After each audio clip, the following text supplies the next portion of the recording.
Sudah banyak yang menanggapin. Dari pemerintah sampai siapa. Jadi kok semua bicara Zaitun. Berarti semua mengetahui masalahnya. Tapi saya lihat apa? Sudah simpang siur. Nanti lari ke sini, nanti fitnah ke sini. Ini semua ini. Saya hanya ingin mengutip kata dari Ali bin Abi Thalib. Bukan keadilan memutuskan sesuatu berdasarkan dugaan. Itu nggak boleh. Memutuskan sesuatu berdasarkan dugaan itu nggak boleh. Saya pikir waktu itu apa? Sudah, saya pikir karena sudah rame, biar kembali karena sudah diproses hukum, biar nanti hukum yang menentukan. Adanya ahlinya atau enggak, dibuktikan saja. Buat apa saya juga bicara? Nggak ada gunanya. Nggak menambah poin. Biar aja. Tapi saya lihat terjadi macam-macam. Negeri ini capek ya deh. Masa seorang Zaitun aja yang rame satu Indonesia. Satu Indonesia Zaitun, Pak. Bayangin aja. Semua bicara saya sudah ngalor ngidul. Lah ini bahaya Rob gini. Saya nggak setuju.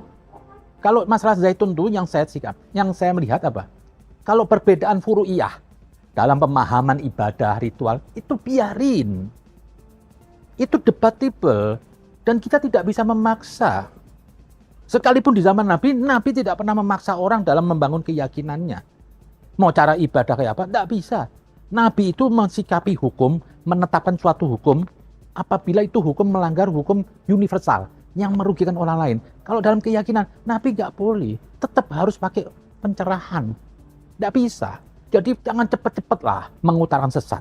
Capek negeri ini kalau terus ribut agama terus. Oh, Zaitun biarin aja. Kalau itu kasih penjelasan aja. Lu salah. Misalkan sembayangnya begini. Salah, yang betul begini. Sudah. Kalau dia masih mau begini, biarin. Nggak masalah. Oh, nanti orang lain tersesat. Ya, kita kasih pencerahan dong. Keilmuan balance dengan keilmuan. Tidak bisa dibilang ini dikenasi penista agama. Udah biarin. Dia mau mengatakan Al-Quran, kalamnya Panji Gumilang. Biarin, cuma badiau. Tetap kita lawan aja dengan ilmu. Beda kalau dari Az-Zaitun itu melahirkan muridnya bisa mengancam NKRI. Dari Az-Zaitun muridnya bisa membunuh orang lain atau bisa merugikan orang lain. Ini yang perlu kita tangkepin Az-Zaitun. Itu apa? Tugasnya polisi. Dari polisi itu ada juga Densus, ada BNPT. Kita serang kepada mereka. Mereka yang lebih tahu. Kita ini nggak tahu, nggak usah banyak ngoceh lah. Kadang-kadang kita ini kok lebih hebat kadang-kadang. Lebih mau dari segala-galanya, nilai ini. Ya kayak orang nonton bola lah. Kadang-kadang lebih hebat daripada pemainnya. Itu kan semua. Ini rame semua. Akhirnya saya tangkepin di sini. Dan satu lagi apa? Saya mau tangkepin satu. Biasanya sebagai orang yang concern di radikalisme, jujur, ada yang mendukung perjuangan saya. Dari tokoh-tokoh yang masih mau turun ke bawah. Masih mau memikirkan negeri ini. Banyaklah orang tuh pensiun, tokoh, tapi cuma mikirin dirinya sendiri. Untuk mikirin apa? Maaf, harta yang ada. Banyak. Dan sedikit tokoh itu. Dan ada salah satu tokoh yang terus dikriminalisasi. Yang dia mendukung saya melawan radikalisme. Itu adalah Bapak Hendro Priyono.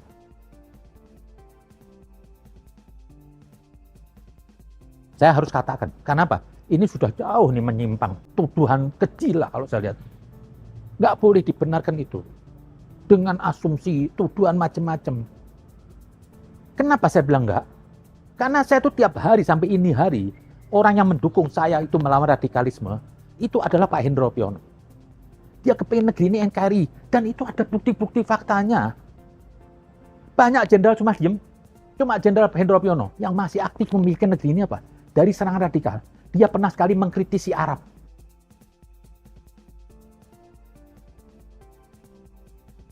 Bukan karena benci sama Arab. Dia berharap apa?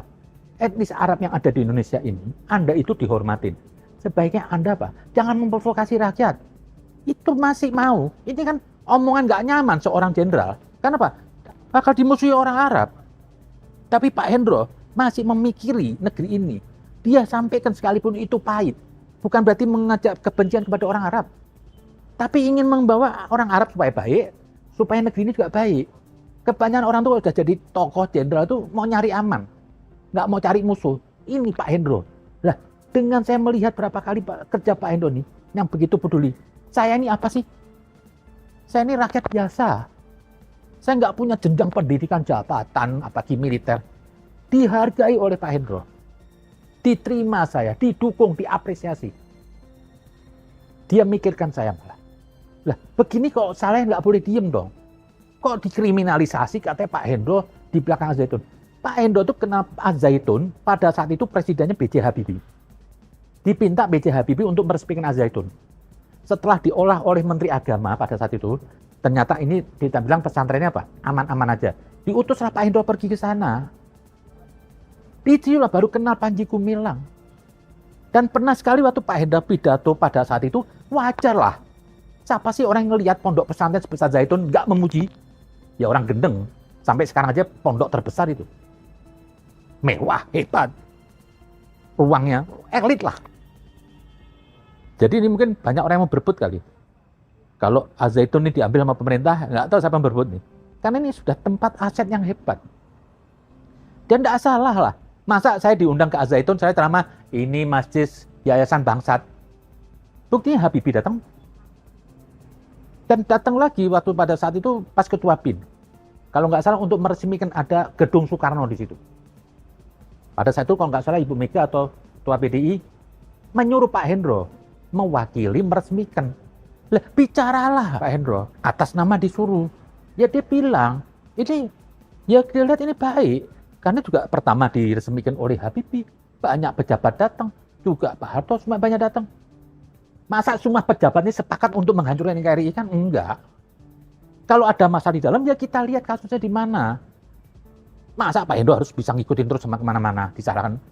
Kan nggak bisa dong. Polisi aja pengaman Indonesia masih ada juga maling. Apa polisinya salah? Lah maling yang pinter aja. Ngalah bisa maling. Jadi jangan disalahkan polisinya lah. Apapun kepolisian ini kalau ada masalah 10%, tetap dia masih mulia kepolisian ini. 90% baik. Jadi jangan dikriminalisasi, polisi jelek, ini jelek, polisi mendukung ini. Ya enggak gitu dong. Di zaman Nabi aja, sekalipun dipimpin Nabi, enggak 100% itu negerinya damai. Tetap ada pelacur, tetap ada koruptor, tetap ada peminum. Nah iya, jadi jangan disalahkan Nabinya. Nah itu, di situ saya bilang saya ingin membela Pak Hendro, yang dilihat baik, masa didiamkan. Dia make up wajar dong. Saya lihat jasa Pak Hendro ini besar, masih hidupnya tiap hari dipikirin untuk bangsa ini. Kalau ngomong itu tertib Pak Hendro, ya karena bekas Intel ya. Bahasanya sopan, enak didengar. Pokoknya enggak, saya bilang kalau ngomong Pak Hendro itu apa? Saya hampir sulit menemukan salahnya dia. Karena tertib kalau bicara. Enggak mengurang kata. Intelijen. NKRI-nya berat. Dan Pak Hendro pernah berjuang, pernah melawan kelompok-kelompok radikal di Lampung. Masa dia mendukung NNI? Kan nggak mungkin dong. Kok simpel begitu, masa diartikan Pak Hendro katanya mendukung NNI? Kan nggak mungkin. Kalau dukung NNI, nggak dukung saya ini hari. Mungkin saya didorong Pak Hendro. Karena apa? Saya kontra radikal. Sementara NNI ini apa? Bibitnya radikal. Ingin membuat negara di dalam negara. Jadi, janganlah kriminalisasi. Biarkan ini semua proses hukum. Yang tadi saya bilang, saya tidak akan menanggepin masalah dari Al-Zaitun tentang Puru'iyah. Tentang apa ya? Cara ibadah, itu bagi saya. Ya. Muhammadiyah aja sama NU ini hari beda kok, tarawehnya. Yang satu 11 rakaat, yang satu 23. Udah biarin aja, nggak usah ribut. Cuma sholat, nggak ganggu orang lain. Kalau sholatnya sama nonjok orang yang nggak 11 ditonjok, lah ini boleh kriminalisasi. Malah saya bingung apa? Kasus dari Al-Zaitun ini nongol nih, sok pahlawan semua. Sampai Bahar. Lagaknya Bahar udah kayak, aduh, kayak mengatur Indonesia, Islam Indonesia. Pidato di atas mobil teriak-teriak. Jika pemerintah tidak membubarkan Al-Zaitun, demi Allah, saya Muhammad Ismail akan saya ajak umat Islam Jawa Barat, Banten, DKI, datang ke Al-Zaitun. Kita datang, kita ratakan Al-Zaitun. Lihat datang, lihat hancurkan Al-Zaitun, lihat ratakan Al-Zaitun. Allahu Akbar. Sampai mengancam, kalau nggak bisa, saya dia mau ratakan. Gigi lu gue ratain. Oh, dikit-dikit ratakan. Ini Islam apa sih? Ratakan, saya gebukin. Nabi aja nggak gaya preman. Ini lagaknya Bahar. Aduh, Anda tinggal di kampung.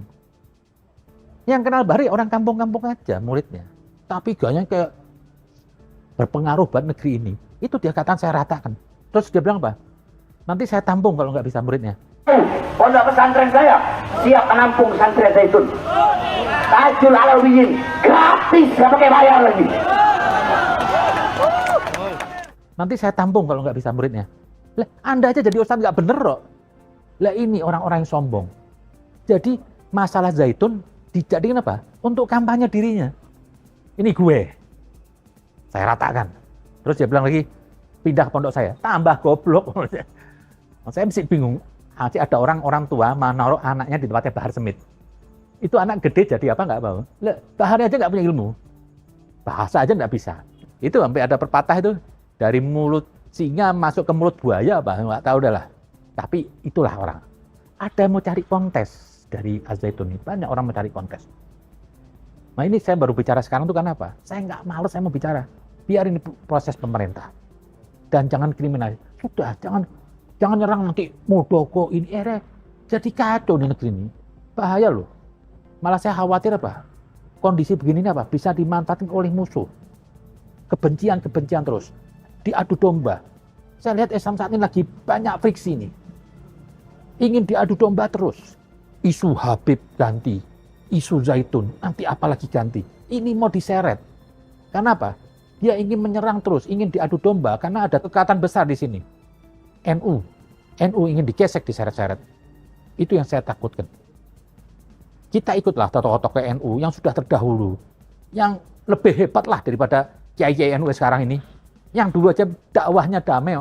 Masuk sekarang ada orang mengatasnamakan NU mau nyerang-nyerang hal-hal yang urusan gak penting. Itu aja. Masalah Az-Zaitun ini biarkan pemerintah yang mengadili. Kita tidak usah ikut campur. Saya cuma hanya minta kepada umat Islam. Jangan cepat menuduh orang sesat, menuduh kafir. Itu hak milik wilayah Tuhan. Dan sudah jelas dalam Al-Quran ayatnya. Hanya Tuhan yang tahu siapa yang tersesat. Dan hanya Tuhan yang tahu siapa yang mendapat petunjuk, maksudnya kebenaran. Jadi jangan mudah kita menuduh orang sesat. Dia masih sama-sama Islam. Dan kita ini semua agama yang kita yakini dalam diri kita bukan mewakili kesempurnaan. Ini persepsi yang relatif. Nggak ada bisa mewakili saya sudah suci. Saya mewakili Islamnya Tuhan. Nggak ada. Ini semua persepsi, mau agamanya apapun. Semua persepsi manusia yang relatif. Makanya pecah-pecah. Jadi nggak perlu merasa sok suci, maling alim, cepat-cepat menuduh ini aliran sesat. Nggak usah. Saya aja ini belum tentu 100% benar Islamnya. Ini masih cuma pembelajaran aja. Dan nggak usah merasa paling suci. Andaikan Tuhan memperlakukan manusia dengan keadilan tanpa karunia dan maafnya, tanpa maafnya, mungkin ini semua manusia ke neraka. Kenapa? Lebih banyak maksiatnya daripada taatnya. Sekalipun yang bersorban. Terima kasih. Assalamualaikum.